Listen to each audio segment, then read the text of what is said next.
Metallica, a biografia de Mick Wall. Prólogo. Pouco antes do amanhecer. Fazia frio naquela maldita manhã sombria, a temperatura caindo abaixo de zero enquanto o ônibus de excursão branco e sujo rodava na velha rodovia de mão única.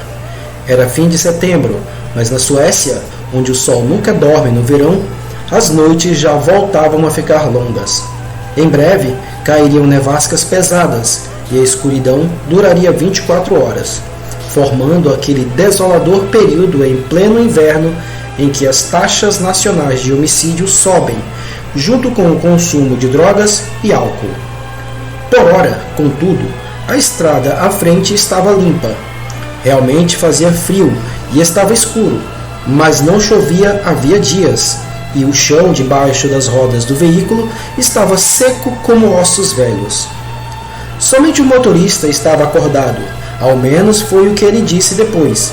Todo o resto, os 4 integrantes da banda, o tour manager e 3 homens da equipe de apoio, estavam dormindo nos frágeis beliches de madeira aparafusados nas laterais do fundo do ônibus, cujas janelas haviam sido forradas com papelão para evitar correntes de ar.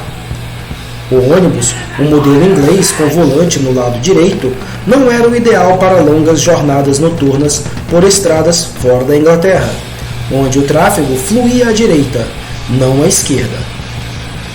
Mas tanto o motorista quanto o ônibus eram calejados. Ao contrário da banda que transportavam, os dois já haviam cruzado aquelas estradas muitas vezes. Nada tinha dado errado até então, nem daria naquele momento. Mas deu. Eles discutiram a respeito mais tarde, e ainda discutem um quarto de século depois. Havia gelo na estrada? Fazia frio para isso, mas não tivera chovido, nem caído neve ou granizo, em nenhum dos dias anteriores. Então o motorista teria adormecido no volante?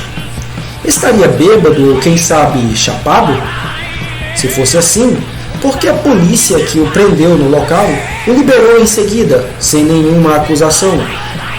Será que havia algo errado com o ônibus?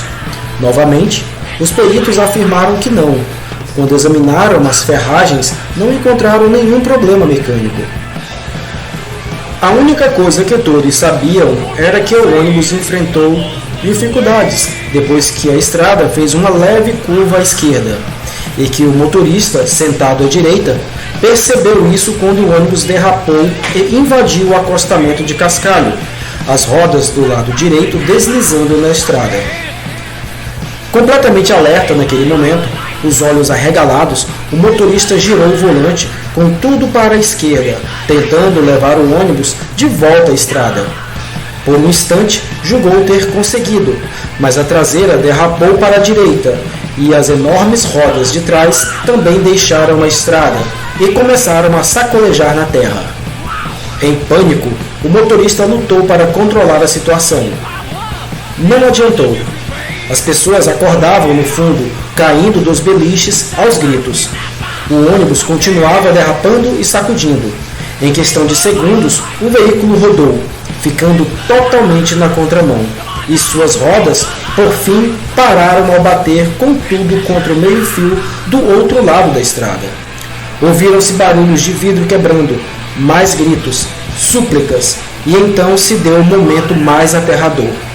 O ônibus tombou de lado, atingindo o chão com uma pancada ensurdecedora. Das 9 pessoas a bordo, 2 ficaram presas debaixo dos beliches, que caíram uns sobre os outros, da esquerda para a direita, conforme o ônibus tombava. 5 tiveram ferimentos leves, um dedo no pé quebrado e algo mais. E um jazia morto sob o ônibus acidentado, apenas as pernas à mostra. O motorista teve sorte. Ele escapou com alguns cortes e contusões leves.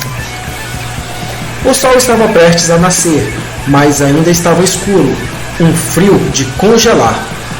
Um dos primeiros a sair dos destroços foi o baterista, um rapaz baixinho e magrelo, de cabeleira castanha que se levantou e deu um pinote pela rodovia, sem saber aonde ir e totalmente perdido, tão atordoado que nem sabia a dor do dedo quebrado no pé. Esse jovem, inteligente e astuto, que já tinha visto tantas coisas na vida, ainda não vira nada assim. Não mesmo. Atrás dele veio um rude de guitarra, um gigante de 2 metros de altura, que se arrastara do local aonde havia sido arremessado dos beliches. A porta da frente, à esquerda, era agora um alçapão pelo teto por onde escalara, somente de cueca, com as costas doloridas em razão da batida contra a lateral do beliche, quando o acidente o lançara para fora da cama. Pela saída de emergência traseira saiu o vocalista, alto, transtornado, também só de cuecas e meia, berrando e guinchando, louco da vida, seguido pelo guitarrista, outra figura magricela e baixinha, tossindo e chorando, com os grandes olhos escuros, repletos de cinza e ainda sonolentos. Todos gritavam. Ninguém sabia o que estava acontecendo, nem o que fazer. Ainda estava escuro, um frio de rachar, e ninguém estava preparado para aquilo, seja lá o que tivesse acontecido. Só sabiam que era uma coisa ruim, ruim pra cacete ao quadrado.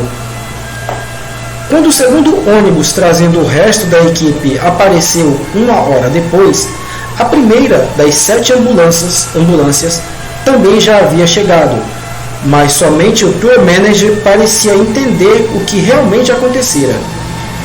Ele estava tão chocado que nem sabia como contar aos outros que, enquanto entravam nas ambulâncias e partiam para o hospital, eles deixavam para trás um dos seus. E não era qualquer um, mas aquele que todos julgavam sortudo. Aquele de quem mais gostavam, aquele que sempre respeitaram, mesmo tirando sarro dele ou ignorando seus conselhos, pois seu senso de integridade, de certo e errado, sempre fora um pouquinho demais para os outros, apenas jovens babacas que nem sempre escolhiam certo, mas o que era divertido. Com a escuridão sumindo, o céu cinzento do alvorecer sobre a cabeça de todos, os rapazes subiram nas ambulâncias e foram embora, ainda sem saber que estavam deixando para trás não apenas o passado, mas também o futuro. O futuro com o que haviam sonhado e dividido uns com os outros, tendo expressado ou não, até o instante em que o ônibus derrapou naquele trecho invisível de gelo, com o trouxa do motorista, se não adormecido, tão pouco desperto o suficiente para acompanhar a estrada cheia de curvas. O mapa do tesouro que todos sabiam pertencer a eles até o momento em que o diabo resolveu agir e tomou suas vidas para sempre. Até o momento em que Cliff Burton, baixista, foi embora antes deles, levando consigo a alma da banda com o nome mais idiota da história do heavy metal, Metallica.